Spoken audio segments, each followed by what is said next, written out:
मैं गोविंद शर्मा और आप देख रहे हैं टेक्सटाइल मिरर का यूट्यूब न्यूज चैनल। इस एपिसोड के तहत हम बहुत ही उपयोगी खबर आप लोगों के पास लेके आ रहे हैं। जी हाँ, इस एपिसोड में हम दिखाएंगे कि साड़ी के निर्माताओं और रिटेलरों की चिंता बिल्कुल खत्म होने वाली है। जी हाँ, इन सब की सबसे बड़ी समस्या है साड़ी को फोल्ड करने की। इसी समस्या के समाधान हेतु भीलवाड़ा के टेक्सटाइल कॉलेज ने एक नई फोल्डिंग मशीन इजाद की है। जो ये मशीन पूरे एशिया में इस प्रकार की पहली मशीन होगी जो साड़ी को फोल्ड करेगी। इस मशीन का किस प्रकार डेवलपमेंट किया गया और ये किस प्रकार काम करती है, इसकी संपूर्ण जानकारी जानने के लिए हम लोग पहुंचे टेक्सटाइल कॉलेज में और इस मशीन को इजाद करने वाली टीम से मिले और उससे इसके बारे में संपूर्ण जानकारी ली, जो हम आप लोगों के लिए एक्सक्लूसिव रूप से पेश कर रहे हैं। जी हाँ, इसको सुनने के बाद, इस तकनीक को जानने के बाद निश्चित रूप से साड़ी निर्माताओं और साड़ी रिटेलरों की चिंता दूर हो जाएगी। आइए जानते हैं कि इसकी टीम के हेड श्री सूरज जी गुप्ता क्या कहते हैं कि किस प्रकार इस मशीन का बनाने का आइडिया उनको आया और इसको लेके उनकी क्या योजनाएं हैं।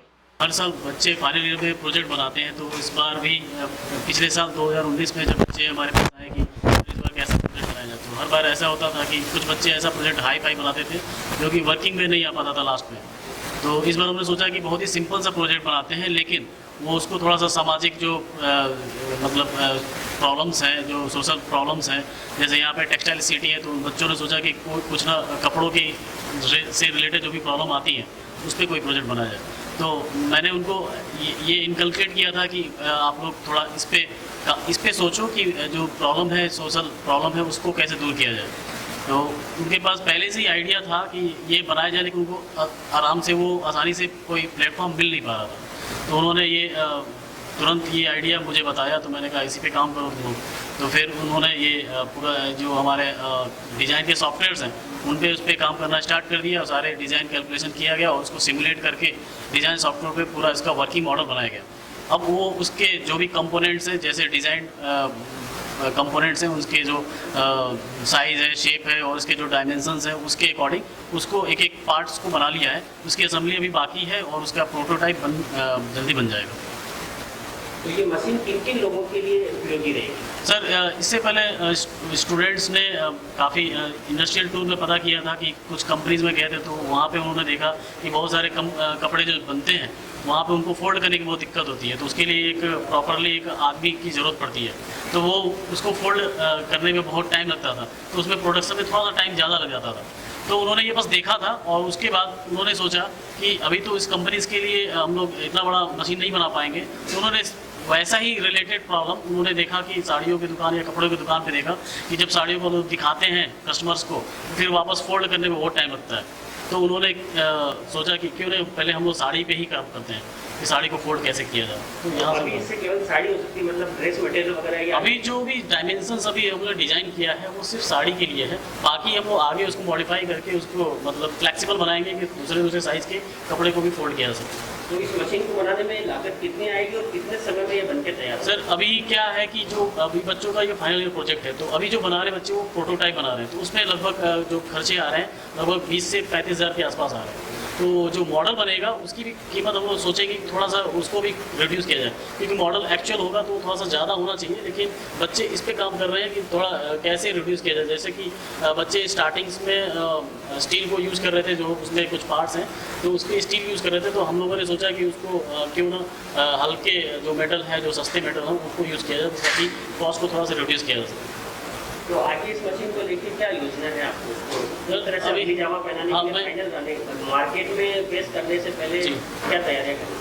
अभी क्या है कि अभी हम लोग उसमें उसके पेटेंट में लगे हुए हैं, तो उसकी फाइलिंग स्टार्ट हो गई है। अभी पेटेंट के लिए मतलब एप्लीकेशन दे दिया है, तो उसके बाद पता चलेगा कि हम लोग प्रोटोटाइप बनाने के बाद हमने देखेंगे कि जो वर्किंग कंप्यूटर पे चल रहा था वो वर्किंग इस पे चल रहा है कि नहीं, तो उसको फाइनलाइज करने के बाद हम लोग उसको पेटेंट करने के बाद उसको लॉन्च करने की कोशिश करेंगे। तो ये कब तक, आपको क्या लगता है कि कब तक ये सर अभी कोविड की वजह से थोड़ा सा स्टूडेंट्स को कॉलेज में आना थोड़ा रेस्ट्रिक्शन है, इसलिए, लेकिन हम लोग कोशिश कर रहे हैं कि इसको 2-3 महीने में इसका मतलब फैब्रिकेशन रेडी हो जाए। 3 स्टूडेंट्स हैं, जयंत श्रीमाली, अमित मोतवानी एंड सुमित भाती। तो और उनके साथ राहुल सिंह मौर्य एक असिस्टेंट प्रोफेसर हैं और मैं सूरज कुमार गुप्ता। और उसके साथ अजीत जोशी सर का भी बहुत ज़्यादा योगदान है, जो हमारे विभागाध्यक्ष हैं। और साथ में मैकेनिकल के जो टेक्निकल स्टाफ है उन्होंने भी बहुत काफ़ी हेल्प किया है हमारे लैब में बच्चों के लिए, कि जो भी प्रोसेस चलती थी तो मशीनों को चलाना है, तो उनके लिए लैब के जो स्टाफ्स हैं उन्होंने बहुत ज़्यादा योगदान दिया। जब ये प्रोजेक्ट आपने बना के रेडी कर दिया तो किन लोगों का इसमें प्रोत्साहित सबसे ज़्यादा मिला? प्रोत्साहित और किसने किसने किया इसके लिए? जैसे आपने जी सर, इसके लिए सबसे ज़्यादा मैं प्रिंसिपल सर को भी मतलब धन्यवाद देना चाहता हूँ, क्योंकि उन्होंने ही स्टार्टिंग में बोला था कि हम लोग कुछ ऐसा प्रोजेक्ट बनाएं जो पेटेंट करा सकें। और साथ ही अब्दुल्ला जगेटिया सर का भी काफ़ी योगदान रहा इसमें। स्थानीय समाचार पत्रों में जब इस मशीन से संबंधित जानकारी छपी तो साड़ी निर्माताओं और साड़ी रिटेलरों के बहुत से फोन आने लगे और उनके बीच में इस मशीन को प्राप्त करने की क्यूरियोसिटी पैदा हो गई। खुशी की बात यह है कि ये कॉलेज द्वारा इस मशीन को पेटेंट कराने के लिए अप्लाई कर दिया गया है और बहुत ही जल्दी इस मशीन को अमली जामा पहना दिया जाएगा और इसको जल्दी से जल्दी बाजार में उतारने का प्रयास किया जाएगा। इसी प्रकार की नई नई खबरें, नए डेवलपमेंट की खबरें टेक्सटाइल मिरर आप लोगों तक पहुंचाता रहेगा। इसके लिए आप हमारे चैनल को शीघ्र से शीघ्र सब्सक्राइब कीजिए, शेयर कीजिए, ताकि ज्यादा से ज्यादा लोगों को अधिक से अधिक जानकारी वाली खबरें मिले और वो हमेशा आगे रहें। धन्यवाद।